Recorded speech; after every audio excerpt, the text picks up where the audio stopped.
Break के बाद एक बार फिर से आप सभी का स्वागत है। बढ़ते हैं आगे और रुक करेंगे बिलासपुर का। छत्तीसगढ़ के बिलासपुर शहर में 4 युवकों ने महज 13 साल की बच्ची के साथ सामूहिक दुष्कर्म किया। घर लौट रही बच्ची का पहले अपहरण किया गया और उसके बाद दुष्कर्म की घटना को अंजाम दिया गया। घटना के बाद बच्ची ने पूरी जानकारी अपने माता पिता को दी, जिसके बाद पुलिस थाने में मामला दर्ज कराया। पुलिस ने अपराध की गंभीरता को समझते हुए तत्काल प्रभाव से चारों युवकों को गिरफ्तार कर लिया है।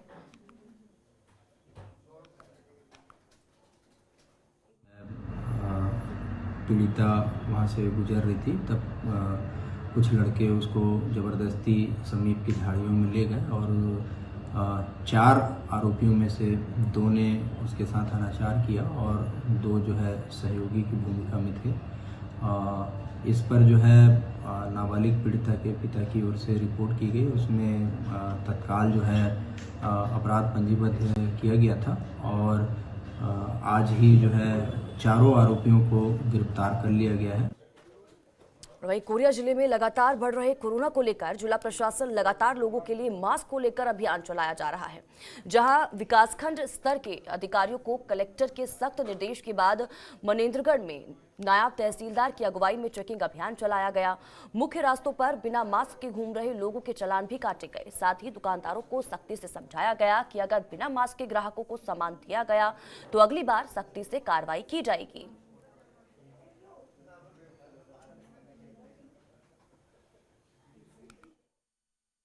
लहर अपने चरम पर आ रहा है। धीरे धीरे संख्या बढ़ रही है पॉजिटिव लोगों की।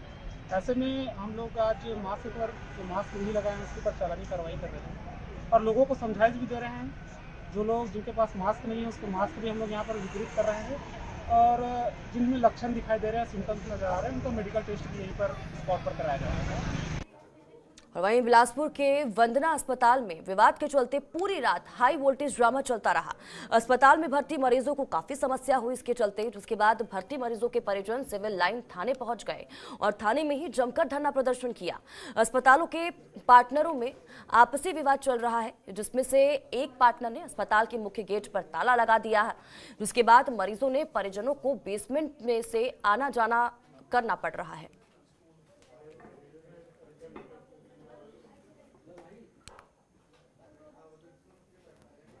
वहीं रायगढ़ जिले में हाथी के बच्चों के जन्म पर जन्मोत्सव मनाया गया। इस मौके पर बड़ी संख्या में आदिवासी, ग्रामीण और इसी के साथ ही वन विभाग के कर्मचारी शामिल हुए। जन्मोत्सव कार्यक्रम को पूरे विधि विधान के साथ बनाया गया। हालांकि जिले में औद्योगिकरण के चलते जंगलों की अंधाधुंध कटाई जारी है, तो वहीं बड़े पैमाने पर जंगलों की कटाई की वजह से जिले में वन्यजीव और इसी के साथ ही इंसानों के बीच मुठभेड़ की खबरें भी बेहद ही आम हो चुकी हैं। खासकर कि हाथी और इंसानों का आमना सामना तो रोज होने वाली घटना बन चुकी है, जिसमें दोनों तरफ जानमाल का काफी नुकसान हुआ है। यहाँ दर्जनों जंगली हाथी करंट और इसी के साथ ही वाहन की चपेट में आकर मारे गए हैं, तो वहीं इंसानों ने भी बड़ी संख्या में अपनी जान गंवाई है। इस मुठभेड़ को कम करने के लिए वन विभाग को भी बड़ी मशक्कत करनी पड़ रही है।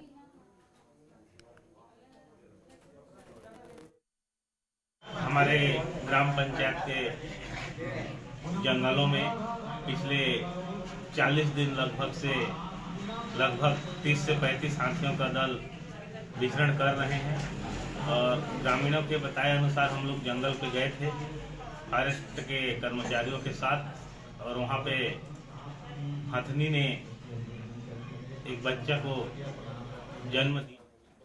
वहीं छत्तीसगढ़ में कोरोना संकट के बीच बेरोजगार हो चुके युवाओं के लिए छत्तीसगढ़ सरकार की पहल के बाद एक नई योजना की शुरुआत होने जा रही है, जिसमें वेदांता बालको नगर की तरफ से स्किल योजना के तहत ग्रामीण युवाओं को अलग अलग क्षेत्रों में ट्रेनिंग दी जा रही है, जिससे कि युवाओं में स्वरोजगार की भावनाएं बढ़ने के साथ ही आर्थिक संकट भी दूर हो रहा है।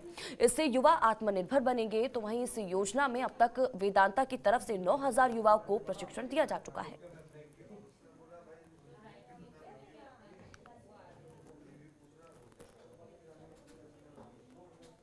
वहीं छत्तीसगढ़ के रास्ते यूपी में गांजे की तस्करी को रोकने में जशपुर पुलिस लगातार सफलता हासिल कर रही है। ताजा मामला टपकरा थाने का है, जहां बीती रात एसडीओपी मनीष कुंवर की टीम ने एक लग्जरी गाड़ी को रोककर तलाशी ली गई तो गांजे का जखीरा मिला, जिसमें पहले आपको बता दें कि एसपी विजय अग्रवाल की तरफ से मनीष कुंवर की टीम को गांजे की तस्करी में शामिल लोगों को पकड़ने का टास्क दिया गया था।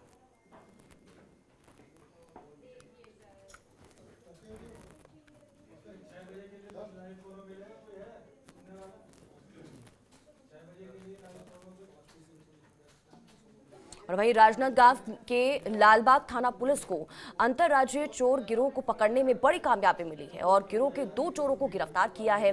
ये गिरोह कार से चोरी की घटना को अंजाम देते थे, उसके बाद फरार हो जाते थे।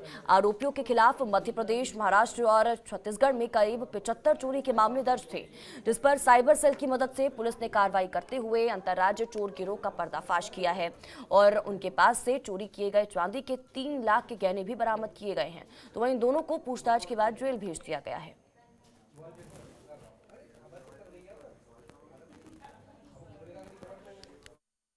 22 जनवरी 2021 की तारीख में राम कुमार सलामे जो कि थाना लालबाग क्षेत्र में रहते हैं, उनके यहाँ 2 अज्ञात व्यक्ति द्वारा चोरी की गई थी, कुल जुमला 5 लाख रुपए का, जिस पर थाना लालबाग में 39/21 अपराध पंजीबद्ध किया गया।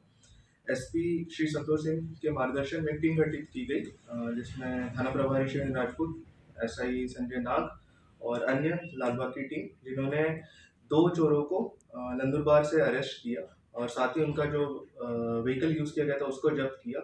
कुल जो सोना चांदी बरामद किए उसकी वैल्यू 3 लाख रुपए है और ये 2 चोर शैलेंद्र और संतोष सिंह मध्य प्रदेश के रहने वाले हैं और इन्होंने लगभग 75 से भी अधिक चोरी किया है महाराष्ट्र, मध्य प्रदेश और छत्तीसगढ़ का। खबरों के निष्पक्ष विश्लेषण के लिए सब्सक्राइब करें जनतंत्र TV and press the bell icon. Never miss any update.